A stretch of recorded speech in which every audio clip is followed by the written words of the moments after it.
on that. All right, let's weave. Let's just do it, shall we? I think we really, really should. Now, let me give you the update for where I am here with all the weaving. So I'm still working on some rep weave. This is just the prettiest project. You know, sometimes you get a project and there's very few projects that I don't love, but some I like more than others. Let's just be honest. Sometimes you have favorites. Sometimes you do. And I love some rep weave, and the colors here are making me so happy. So this is going to be a set of 6 placemats because rep weave is great for that. If you aren't familiar with rep weave, it's a very dense, kind of ribbed looking fabric. So fun.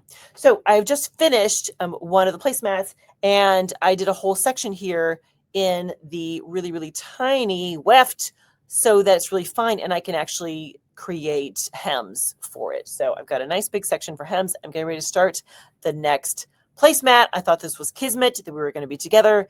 So let me show you what I'm thinking. First of all, you know me, each placemat's going to be a little different. Of course it is, because I would be bored if I did 6 that were all exactly the same. Someone has to really pay me a lot of money to do 6 placemats all the same. If it's left up to my own devices, they're all going to be a little different, which I just think is more fun. So then you have cousins, not twins, not, you know, identical twins. Anyways, so here's how this goes.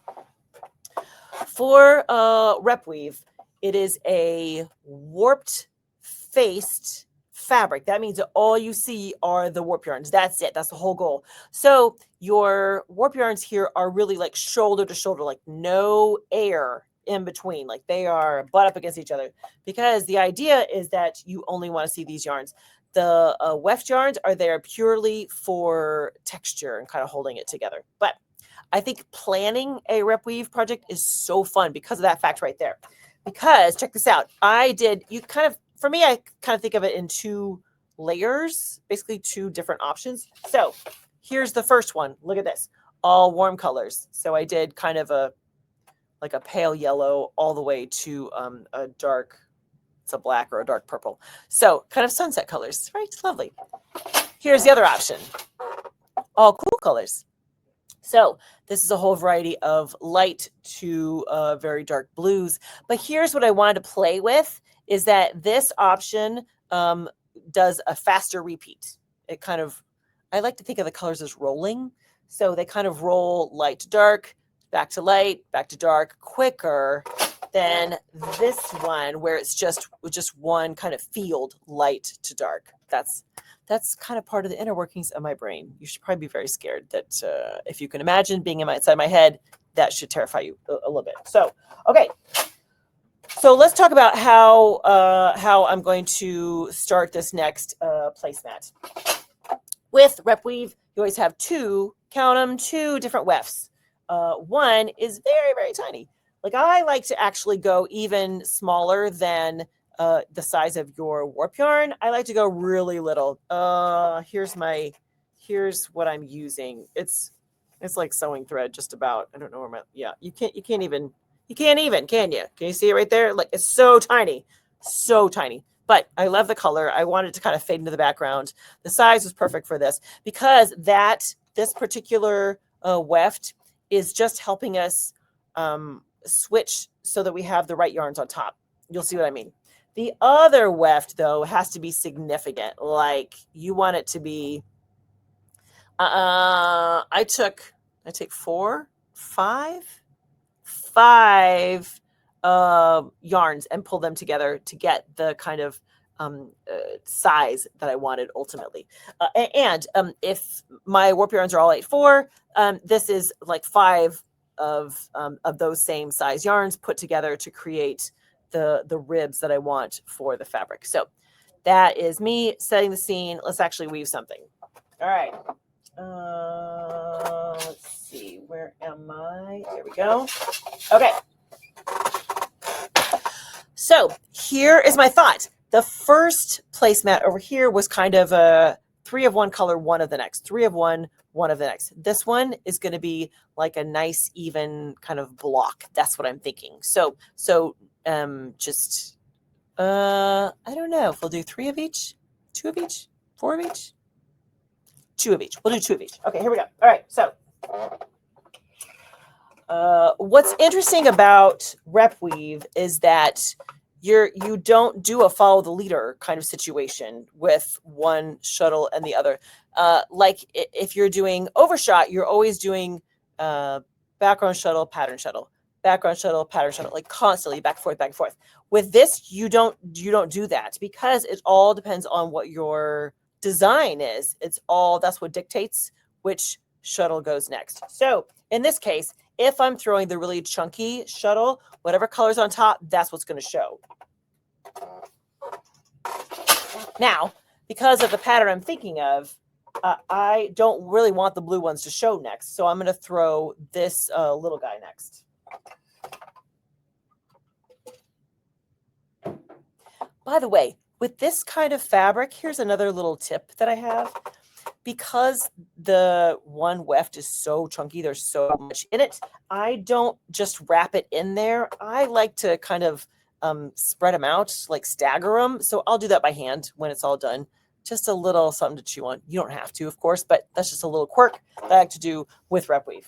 Okay, now I want these colors to show again. So I'm going to grab this, the bigger weft here. So I'm going to send that back through.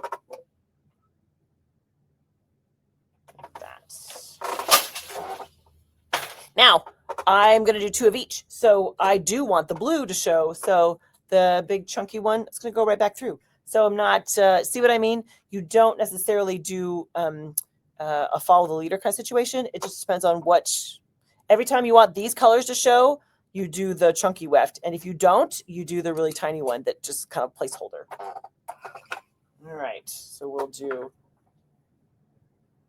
that guy. Now, I don't want this one, so I'm going to send this guy. Put this one in, coach. And this one I do. Now, what's interesting is that you saw how I kind of switched colors there. You can do it either by having 2 chunky wefts back to back, or you can also do it by having 2 really tiny ones back to back. There's so much to play with. I love rep weave. It's so fun. It's really just a blast. The other thing is that if this one isn't going consistently enough to kind of just work it in on your edges so you don't have any kind of crazy little loops. Just food for thought. All right, send that back through like that. I'm going to catch that. All right, let me do just a couple more and I'll bring you in and you can see what I'm thinking. You can see the visual of all the words I just been saying, just been talking. Okay. There we go.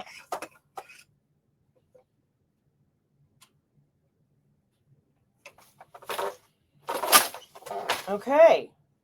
All right, let me bring you in so you can see. You can see see how that all translates. Okay, so this is what we just did. We just did these it's more than 6 rows, but I wanted the kind of sunset colors on top, and then I wanted the blue colors on top, and then I want the sunset colors. So I'm just going to alternate the entire thing just like this. Now, here's what's interesting is that because I had so many inches of the really tiny one, it kind of pulled in. It does kind of a corsety kind of effect. And then this is going to spread it right back out. So it looks a little puckery right now, but it won't for long. It'll work itself out, and it'll be nice and wide. With this kind of chunky weft, it's really going to be about the same width as it is in the reed, which I like. You don't have to worry about too much draw in.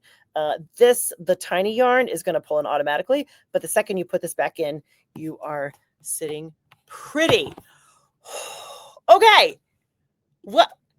Oh, how was it? Have you guys done some rep weave? What are the thoughts? Yes. I love some rep weave. Every time I get an opportunity to do some, then it's always. Yes. Thank you, darling. Please hit like and subscribe if you love weaving joy. By the way, friends, you can always share this, by the way. By the way, let me say it one more time. By the way, you can share the recording. You can share the link like Priscilla did. So we have new friends. Yeah. Love that. Oh, thank you, Deb. Deb is all in favor of the rep weave. Yes. Hello, Julie Pascal. Hello. Look at that. I love seeing all the beautiful faces. All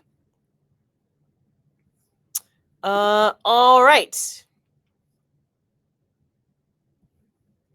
Ooh, nice. Naomi says, I'm sitting here thinking of the warp choices in terms of, wow. Okay, that I was gonna say that sounds like higher level math right there, Naomi. I like it. I like it. Okay. Okay. I love that you guys are so chatty, but I'm like, wait, where am I in the comments? I have no idea.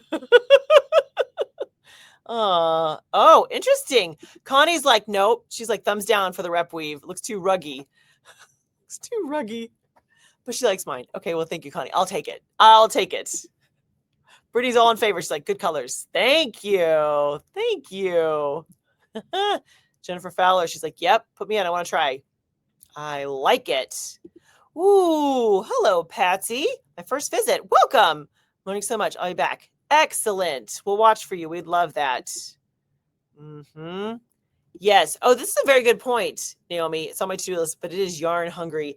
It is. If you think about how much yarn goes into rep weave, it is more intense. You have to have more volume. That's a very good point, Naomi. Thank you for bringing that up. Yes. I like it. Carrie has done rep weave as play. One day I plan to make upholstery fabric with it. Oh, it'd be so pretty. I love that idea, Carrie. It would be perfect for upholstery. Nice and sturdy. Listen to me, nice and sturdy. I've been out for a week, friends. That's yep.